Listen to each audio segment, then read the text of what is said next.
Hello दोस्तों, किसी जंगल में गिद्धों का एक झुंड रहा करता था। उनका पूरा झुंड एक साथ उड़ान भरते और साथ में शिकार करते थे। एक बार वो सभी उड़ते उड़ते किसी टापू पर पहुंच गए। वहां बहुत सी मछली और मेंढक रहते थे। उन्हें वह टापू बहुत अच्छा लगा। उसके खाने पीने और रहने की सारी सुविधाएं उस टापू पर मौजूद थी। सभी गिद्ध उस टापू पर रहने लगे। अब उन्हें शिकार के लिए कहीं जाना भी नहीं पड़ता था। सभी बिना किसी मेहनत के भरपेट भोजन करते और उस टापू पर असल में जिंदगी जीने लगे। उसी झुंड में एक बूढ़ा गिद्ध भी रहा करता था।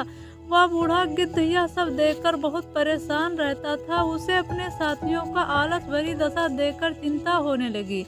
वो सभी गिद्धों को कई बार चेतावनी भी देता कि मित्रों, हमें फिर से शिकार के लिए उड़ान भरनी चाहिए ताकि हम अपना शिकार करने की कला को और भी मजबूत बनाए रख सके। अगर ऐसा है आलस करेंगे तो एक दिन हम शिकार करना भूल जाएंगे।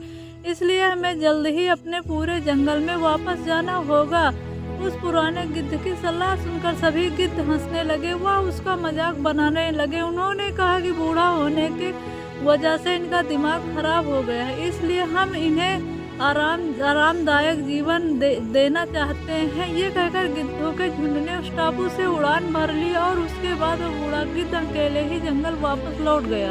कुछ दिनों के बाद उस बूढ़े गिद्ध ने सोचा कि बहुत समय हो गया है, चलो उस टापू पर जाता हूँ और वहाँ पर अपने सगे लोगों और दोस्तों से मिलकर आता हूँ। वह बूढ़ा गिद्ध जैसे उस टापू पर पहुंचा, वहां की हालत देखकर वह हैरान हो गया। वहां का दृश्य बहुत भयावह था। उस टापू पर मौजूद सभी गिद्ध मर गए थे। वहां पर सिर्फ उनकी लाशें ही पड़ी थी। तभी उसे कोने में एक घायल गिद्ध दिखाई दिया। वह उसके पास गया और वहां की हालत के बारे में पूछा। उसने बताया कि कुछ दिन पहले इस टापू पर चीतों का एक झुंड आया था, जिन्होंने उन पर हमला कर दिया था और सबको मार दिया था।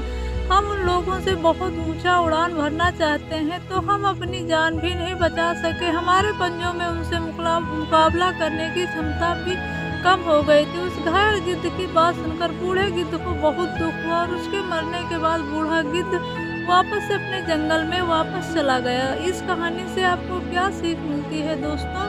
हमें हर हाल में अपनी शक्ति और अधिकारों की रक्षा करनी चाहिए। अगर आलस की वजह से हमारा कर्तव्य करना हम छोड़ देंगे तो हमारा भविष्य हमारे लिए घातक हो सकता है। इसलिए हमें अपने भविष्य में कुछ करने के लिए हमेशा परिश्रम करना रहना चाहिए। धन्यवाद।